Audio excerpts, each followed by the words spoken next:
Assalamualaikum warahmatullahi wabarakatuh. Bersama saya Mustafa Kamal Ali di channel YouTube SD Muhati, media pembelajaran SD Muhammadiyah Pati. Halo teman-teman, bagaimana kabar kalian? Sehat selalu ya? Oke, pada pertemuan kali ini kita masih akan membahas materi kelas 6 ya. Nah, namun sebelum kita membahas lebih jauh, kita akan awali pertemuan kali ini dengan berdoa bersama terlebih dahulu. Bismillahirrahmanirrahim. Raditu billahi robba wa bil islami dina wa bi Muhammadin nabiyya wa rasulah. Rabbi zidni ilma warzuqni fahmah. Amin. Oke teman-teman, semoga kegiatan belajar bersama hari ini akan mendapatkan ilmu yang bermanfaat. Langsung saja teman-teman, pada pertemuan kali ini kita akan membahas materi di semester 2 ya, masuk tema 6 tentang menuju masyarakat sejahtera. Subtema 1, masyarakat peduli lingkungan, pada pembelajaran ke-6. Oke. Nah, pada pembelajaran ke-6 ini teman-teman, kita akan membahas 3 materi. Yang pertama yaitu pelaksanaan kewajiban di lingkungan rumah, sekolah, dan warga negara. Terus yang kedua, perkiraan informasi bacaan berdasarkan kata kunci. Dan yang ketiga, kita akan belajar tentang berbagai jenis alat musik dan asal daerahnya. Nanti sekalian kita menyinggung tentang interval nada ya. Oke, langsung saja teman-teman, kita masuk kepada pembelajaran pertama, yaitu tentang pelaksanaan kewajiban di lingkungan rumah, sekolah, dan warga negara. Baik teman-teman, mari kita mengingat kembali ya tentang kewajiban ya. Oke, apa sih kewajiban itu? Oke, kewajiban itu merupakan suatu yang harus dilaksanakan dengan penuh tanggung jawab. Kata kuncinya, kewajiban adalah sesuatu yang harus dilaksanakan dengan penuh tanggung jawab. Selanjutnya di sini kita akan ngomong tentang pelaksanaan kewajiban yang pertama tadi di lingkungan rumah. Apa saja sih kewajiban kita di lingkungan rumah, atau apa saja yang harus kita lakukan di rumah gitu kan? Yang pertama yaitu belajar yang rajin tentunya, karena sebagai pelajar gitu kan. Yang kedua, membantu orang tua, wajib hukumnya. Yang ketiga, menjalankan agama dengan taat, sudah pasti harus. Yang keempat, mentaati semua peraturan-peraturan yang berlaku di rumah. Itu beberapa contoh pelaksanaan kewajiban di lingkungan rumah, dan masih banyak lagi ya tentunya, teman-teman pasti tahu. Oke, yang berikutnya melakukan kewajiban di lingkungan sekolah. Sebagai warga sekolah atau sebagai siswa, kita memiliki beberapa kewajiban. Yang pertama yaitu siswa harus taat kepada guru dan kepada kepala sekolah. Yang kedua, ikut bertanggung jawab atas kebersihan, keamanan, dan ketertiban sekolah. Yang ketiga, ikut bertanggung jawab atas memelihara fasilitas sekolah. Yang keempat, ikut menjaga nama baik sekolah. Dan tentunya masih ada banyak lagi. Dan ini kewajiban-kewajiban ini harus kita terapkan di lingkungan sekolah di mana kita belajar.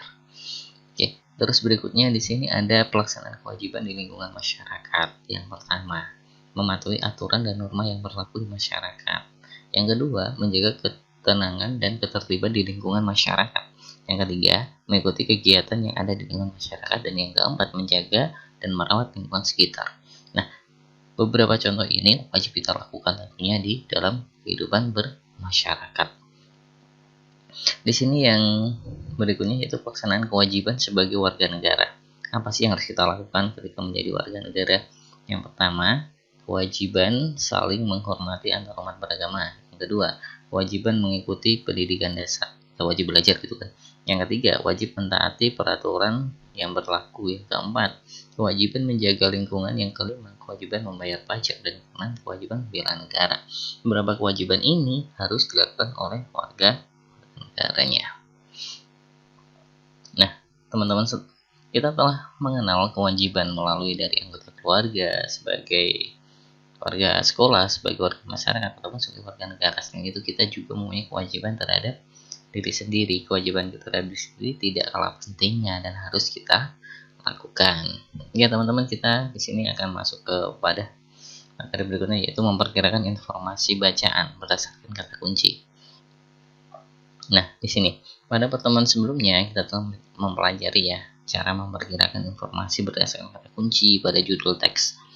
Nah, kita tahu atau kita mengetahui bahwa setiap kata kunci memuat informasi dari teks secara keseluruhan. Oleh karena itu, Sebelum membaca teks, kita perlu menemukan kata kunci terlebih dahulu. Tujuannya untuk apa? Tujuannya supaya nanti kita akan lebih paham isi teksnya dan lebih mudah memahaminya. Nah, untuk menemukan kata kunci yang dapat kita lakukan yaitu mencari kata-kata penting pada judul teks biasanya. Kata kunci itu biasanya mewakili kalimat-kalimat yang terdapat pada isi teks. Kemudian setelah kita menemukan kata kunci dari judul itu, kita dapat memperkirakan informasi dari teks bacaan tersebut. Oke, teman-teman, di sini ada sebuah teks ya tentang bahaya jajan tidak sehat di sekitar kita. Kira-kira apa kata kuncinya? Oke, coba teman-teman tebak, cari ya. Nah, oke, di sini teksnya, mari kita baca bareng. Terik matahari seakan membakar siang. Sekelompok siswa SD berhamburan keluar dari sekolah. Di depan sekolah, berbagai jenis jajanan sudah berjajar menanti pelanggan ciliknya. Panasnya siang membuat para siswa tak segan merogoh uang di sakunya untuk membeli minuman dingin berwarna merah menyala. Sebagian lagi membeli bakso bertusuk lidi yang dicelup ke dalam saus yang tak kalah merah warnanya.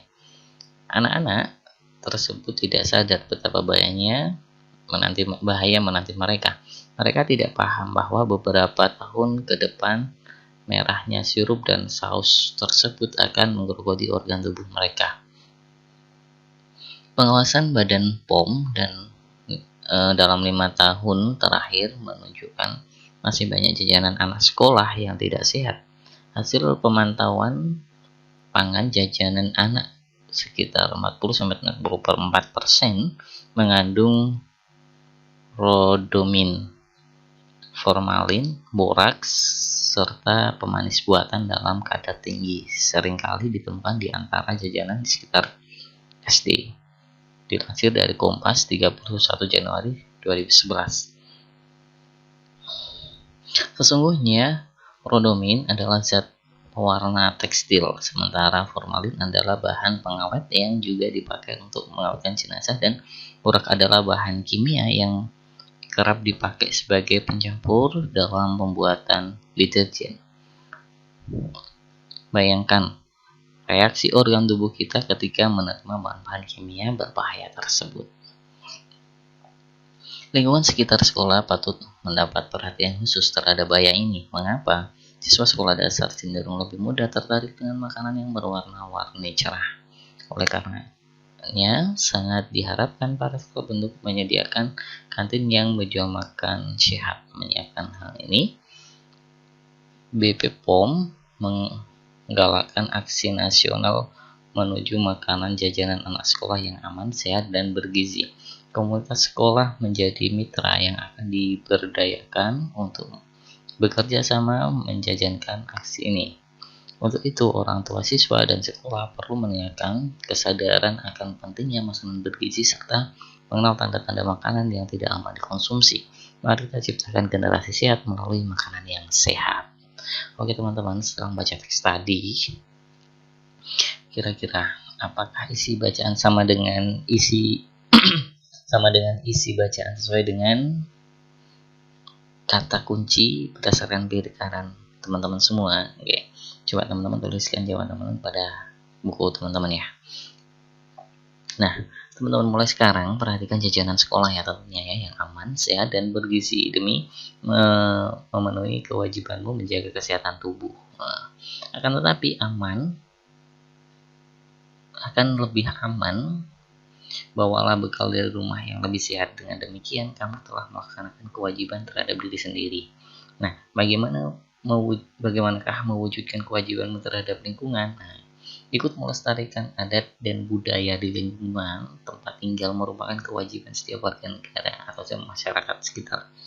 Nah, termasuk teman-teman ya. Apakah teman-teman mengenal adat dan budaya di lingkungannya? Nah, banyak bentuk adat dan budaya bangsa Indonesia ya, seperti alat musik daerah, lagu-lagu daerah. Dapatkah teman-teman ya menyanyikan lagu daerah? Coba nyanyikan. Gitu. Oke, teman-teman, di sini ada sebuah gambar. Coba teman-teman lihat ya, ini ada gambar 1, gambar 2, gambar 3, dan gambar 4. Oke, kira-kira gambar apa ya? Oke, teman, ini merupakan beberapa contoh alat musik dari daerah di Indonesia.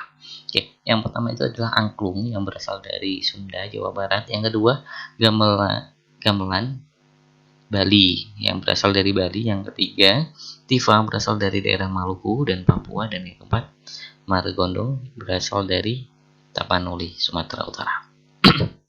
Oke teman-teman, ini juga ada sebuah lagu ya dari Tapanuli, judulnya Mariam Tomong, yang diciptakan Guru Nuhu Sitomorang. Kira-kira teman bisa nyanyikan nggak?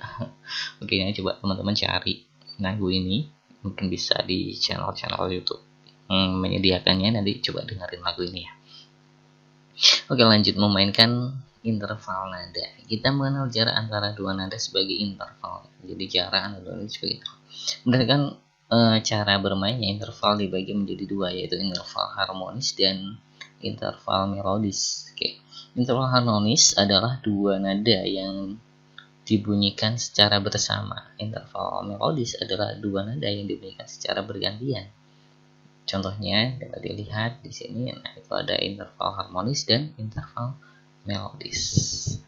Oke, interval melodis terdiri atas interval dari nada rendah ke nada tinggi atau ascending interval, dan interval dari nada tinggi ke nada rendah atau descending interval. Melodi yang baik adalah melodi yang mempunyai interval terjangkau oleh alat musik atau suara manusia.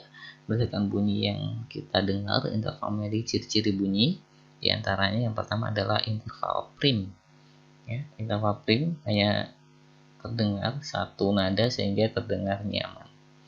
Contohnya do. Interval second terdiri dari atas second dasar dan second kecil. Interval second terdengar kurang nyaman. Contohnya do, re, dan si, do bila dinyanyikan dibunyikan serempak gitu. Dan yang ketiga di interval tres, besar maupun kecil nyaman didengar pula, atau konsonan sempurna atau do mi. Interval quart atau quart murni sesuai nyaman didengar ya, konsonan sempurnanya do ke fa. Yang kedua interval queen, murni terdengar nyaman, konsonan sempurna queen, berlebih terdengar bagus queen, berkurang terdengar kurang nyaman do ke so. Interval sex maunya kecil terdengar nyaman do ke la. Interval spring terdengar kurang nyaman do si. Interval oktav murni terdengar nyaman. Oke teman-teman, di sini silakan diskusi sama orang tua ya, hal yang kewajibanmu menjadi anggota keluarga. Kira-kira apa sih kewajiban kalian? Oke, silakan diskusikan bersama orang tua dan tulis dalam buku kalian. Oke teman-teman, demikian tadi kita sudah belajar di pembelajaran ke-6 di subtema 1 di tema 6 kelas 6. Semoga bermanfaat. Mari kita akhiri dengan hamdalah bersama. Alhamdulillahirabbil alamin. Akhir kata, wassalamualaikum warahmatullahi wabarakatuh.